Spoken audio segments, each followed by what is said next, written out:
कि मैं अपने पार्टी से ये भी निवेदन करना चाहूंगा कि अगर अखिलेश यादव आजमगढ़ लड़ने नहीं आते हैं तो वो जहां लड़ते हैं वहीं मुझे टिकट दिया जाए। मुझे अखिलेश यादव से ही लड़ना है।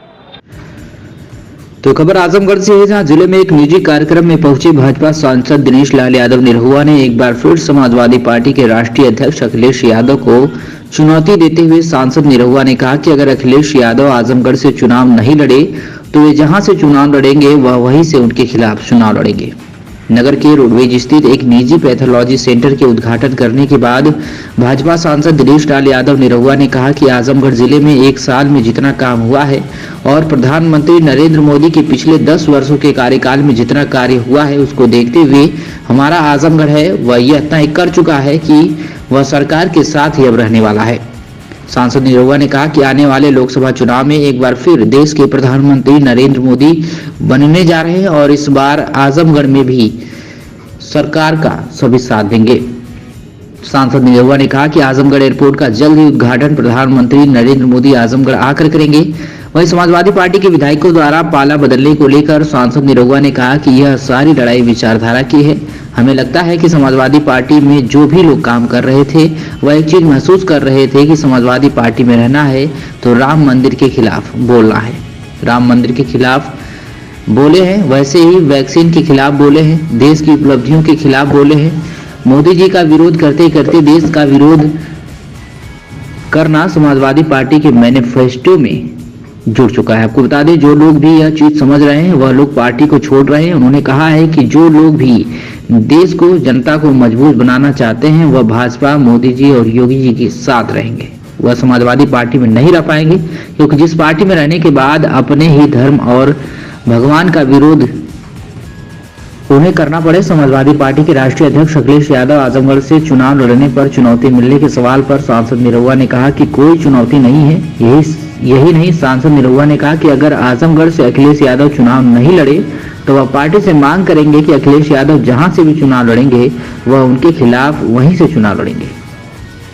उन्होंने कहा कि हमें उनके खिलाफ ही चुनाव लड़ना है।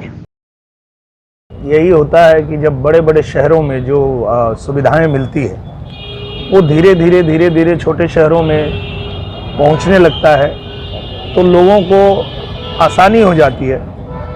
आजमगढ़ में ये लैब जो खुला है मेदांता का, अब किसी को जांच कराना है तो उसको दूर जाने की आवश्यकता नहीं पड़ेगी। वो यहीं से सैंपल अपना दे देंगे और उनको जांच हो जाएगी। और इसके अलावा बहुत से ऐसे भी लोग होते हैं जो घर से ही अपना सैंपल देना चाहते हैं, तो वो बुक करेंगे तो उनको घर से ही मिल जाएगा। तो ये सुविधाएं बड़े शहरों में तो है जहां हम लोग देखते हैं, पर ये आजमगढ़ में आज खुला है तो बहुत मेरी शुभकामना है और आजमगढ़ के लोगों के लिए एक अच्छी सुविधा ये प्रदान हुई है। सर, कल राज्यसभा में समाजवादी पार्टी के लोगों ने क्रॉस वोटिंग की, क्या कहना चाहेंगे, किस तरह समाजवादी पार्टी अब दूसरी साइड जा रही है? क्रॉस वोटिंग मतलब क्या, किसके खिलाफ कर दिए? अपने खिलाफ। अपने ही खिलाफ कर दिए? पार्टी के खिलाफ। अपनी पार्टी। अरे ये कौन भैया, अब क्या बताएं, हम जब अपने ही खिलाफ वोटिंग कर रहे हैं तो क्या मतलब, ये कौन सी राजनीति है? ये तो समझ के बाहर है। अच्छा, जिस तरह से लोकसभा का चुनाव अब आ गया है, लोगों का एक दूसरे पार्टियों में आना जाना है, उसी हिसाब से आज गुड्डू जमाली ने सपा की सदस्यता ग्रहण की है। हाँ। तो क्या कहना चाहेंगे, कितना बीजेपी को फायदा मिलेगा और सपा को कितना फायदा मिलेगा, कितना नुकसान होगा?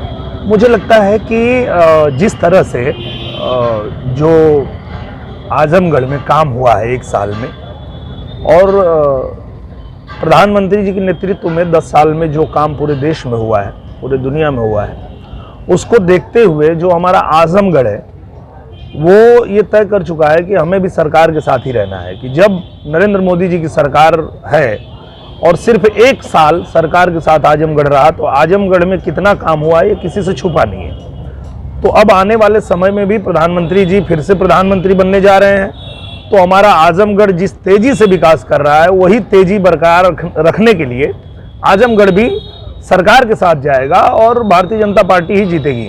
आजमगढ़ के एयरपोर्ट का लोकार्पण होना है, तो क्या संभावित कोई दौरा है प्रधानमंत्री जी? मुझे लगता है कि बहुत जल्दी प्रधानमंत्री जी आजमगढ़ आएंगे, क्योंकि जब हम लोगों ने आग्रह किया था तो उनका कहना यही था कि पहले हम अयोध्या करेंगे, अयोध्या के बाद आजमगढ़।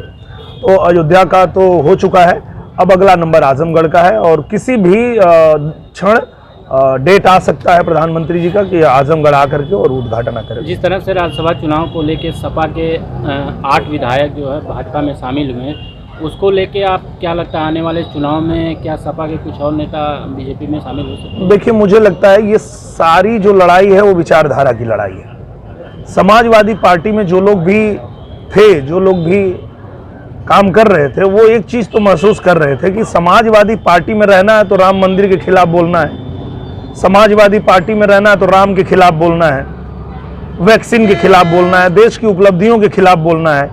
मतलब मोदी जी का विरोध करते करते देश की उपलब्धियों का विरोध करना ये समाजवादी पार्टी के मैनिफेस्टो में हो चुका है। तो जो लोग भी ये चीज समझ रहे हैं वो छोड़ देंगे सपा को, उनको छोड़ना ही पड़ेगा। वो जानते हैं कि ये मतलब निजी स्वार्थ के लिए राजनीति करते हैं, देश के हित से इनको कुछ लेना देना नहीं है। तो मुझे लगता है कि जो भी व्यक्ति इस देश की तरक्की चाहता है, इस देश को मजबूत बनाना चाहता है, हमारे लोगों को मजबूत बनाना चाहता है, वो निश्चित रूप से वो भारतीय जनता पार्टी के साथ होगा, नरेंद्र मोदी जी के साथ होगा, योगी जी के साथ होगा।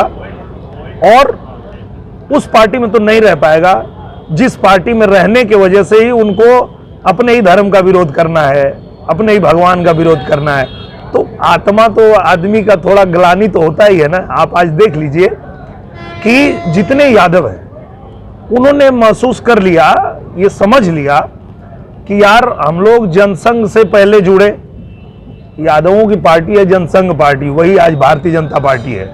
उस भारतीय जनता पार्टी से जो फॉरवर्ड लोग जो कि पहले कांग्रेस में थे वो उसमें आ गए, तो ये हम अपनी पार्टी छोड़ के कौन सी पार्टी में गए हैं जहां हमको अपने ही धर्म का विरोध करना पड़ रहा है। तो निश्चित रूप से आने वाले दिन में आप देखेंगे समाजवादी पार्टी पूरी तरह से समाप्त पार्टी हो जाएगी और भारतीय जनता पार्टी जिस तरह से तेजी से काम कर रही है सब लोग उससे जुड़ेंगे। अगर कि मैं अपने पार्टी से ये भी निवेदन करना चाहूंगा कि अगर अखिलेश यादव आजमगढ़ लड़ने नहीं आते हैं तो वो जहां लड़ते हैं वहीं मुझे टिकट दिया जाए, मुझे अखिलेश यादव से ही लड़ना है। ये आपका फाइनल डिसीजन।